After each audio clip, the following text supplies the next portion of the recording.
kind of explains how it works. I talked about the wake, and then we go to REM. Then we go to that stage 1, stage 2, that lighter sleep where we could be woken up really easily.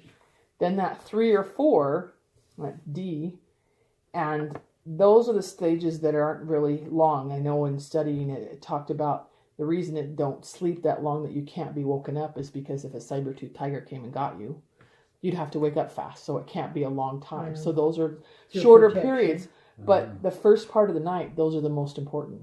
Those are the first downloads. And then it slowly goes back up. And then you do this all night long if you can sleep through. But the thing is, these last an hour and a half. So these cycles last on average about an hour and a half. So if you sleep for an hour and a half, you've basically gone through the one cycle. And that's why you wake up almost refreshed after an hour and a half. But if you start waking up in those cycles and kind of setting them off, that's where your system starts going crazy. But the next sheet I kind of had was this. It kind of explains it in time frame. So the first hour and a half right here, only 5 minutes is spent in dreaming, but a lot of it is spent in the stage 3 and stage 4, a bigger amount. Then throughout the night, you leave less and less because the first thing it does is it just kind of lets all that release because it repairs, rejuvenates, and repairs and releases from your muscles, your brain, all that stuff. It just releases it all through that stage 3 and stage 4, especially stage 4. And when people don't seem to get in that area, it can start changing things, how your body functions. And you probably know that because how you wake up. Okay. Now the next page talks about sleep architecture. That's kind of how your body kind of does a thing where it's that circadian rhythm, but the architectures people have discovered is as you age, you want to go to sleep earlier. Remember that. And wake up earlier. Do you notice that? You get tired. Yeah. Your clock seems to switch. And it's not uncommon. And they say a lot of times you should follow your clock. I think you should. To an extent. If you want to go to bed at 3 o'clock in the afternoon, no. You shouldn't follow your clock. But if you want to go to bed at 7:30, 8 o'clock, that's fine. But you're going to get up. And sometimes 4 in the morning sometimes. But a lot of people do. But 40% of the people suffer from insomnia. Yeah, it's a pretty big. It's a lot. It's almost half. That's a lot of people. Yeah.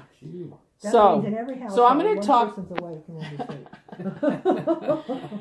So today I'm going to kind of talk about how to get a good night's sleep, and you probably know a little bit, but then I'm going to talk about some deeper stuff. The first part is you need to schedule it. You need to make sure you try to follow that light-dark rhythm. They said that people before electricity used to sleep a lot more than we do now. Oh, yeah. Yeah, and they're a lot healthier. So the one way to do that is to get a restful environment. They say no lights in your room, no clocks, especially, I mean, you can have a clock, but if your alarm's set where you need to set it, turn it down so that you can't see it. Because it's so, do you get a habit of trying to go and look at the clock? I do sometimes, but I do turn it away from me because any light wakes me up. I'm very light sleeper. Yeah, and so, no pets. They like no pets in the room. Do you guys have pets in your room? Nope. Oh, that's good. Temperature. They actually want it cooler. Yeah. They don't want it hot. If it gets warm, you can't. And they said, this is what was interesting. I was reading, lavender in the room, color, is actually a sleep promoter. Oh, really? I didn't know that. Yeah, and I didn't know. Also, lavender, like the scented oils, a lot of people say that's a relaxer too. So it's really interesting, the combination of the color and the smell. I'm not a smell person. But all those things can induce sleep. It can make so that sleep is more manageable. I think I have the old printout. But it's okay. We'll keep going. Let's see. You have, okay. Are we on G?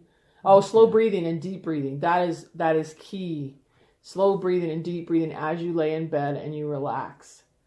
And let your mind be free of the day's activities and stuff like that. And we'll talk about that in a minute, but how you need to wind down before bed, like in half an hour. If you have worries, you write those down. You get rid of them. You don't keep them. And then the one as relaxing into the bed, I've heard stories there you say you feel like your body try to fall through the bed as you try to relax and try